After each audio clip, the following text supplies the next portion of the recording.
Magandang umaga sa inyong mga ka-erganer. Pasensya na kayo at ngayon lang ulit ako nakapag-video. Ito po ay dinala sa atin. Kahapon lang, marami pa tayong kailangan gawin. Marami pa rin tayo. Yung mga naunang project pa natin, napatapos na. Hindi ko lang sila nadala rito para gawin. Pero susunod na po yun. Pinapaayos ko na yung ating work area. Kaya dito muna tayo. Ito po ay may singaw. Um, ang singaw nitong ayusin natin yung sa firing pin at saka po yung dito sa puno ng regulator. So, nahihirapan na rito yung may-ari mag-ayos kaya nga naghahanap daw siya talaga ng mapagpapagawa na ito.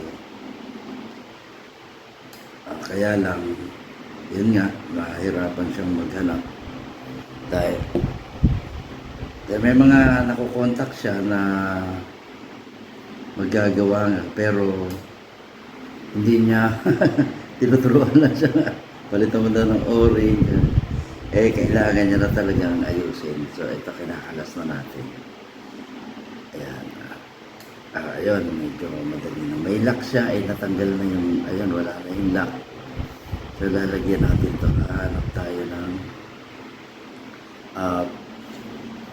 tayo ng Allen screw dun sa shop. Tingnan natin kung may thread to. Parang wala nang thread. Pero okay naman kasi may thread naman. Maganda naman yung thread mo. Ayan, may mga Allen lock pa siya. Kaya kailangan tanggalin muna natin ito. Hindi mabunot eh. Kailangan natin kunin itong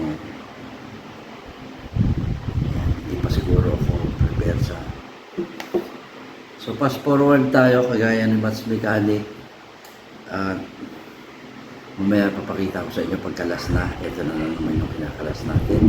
Tapos kakalasin natin yung firing pin. So ayan.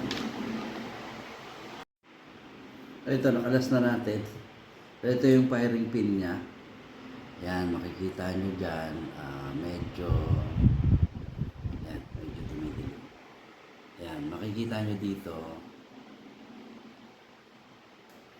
Ayan, medyo may parting,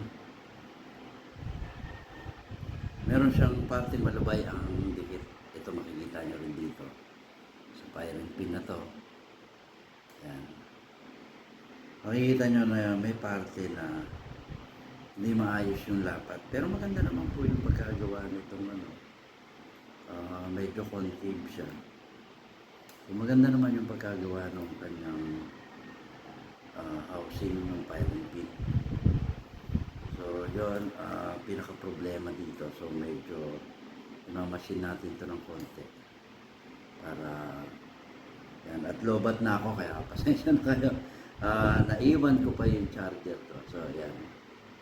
Yan naman na fast forward tayo. Ipipit ko lang to.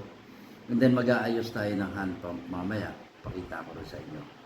Para gamitin pambomba dito kasi ang electric pump natin is nandun sa kabilang.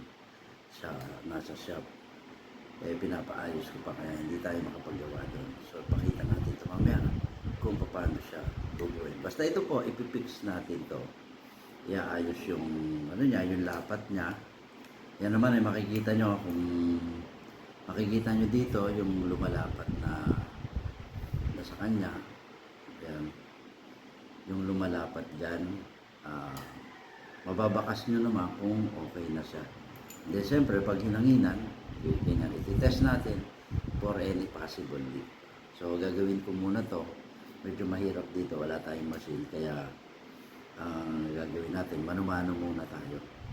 So fast forward na lang muna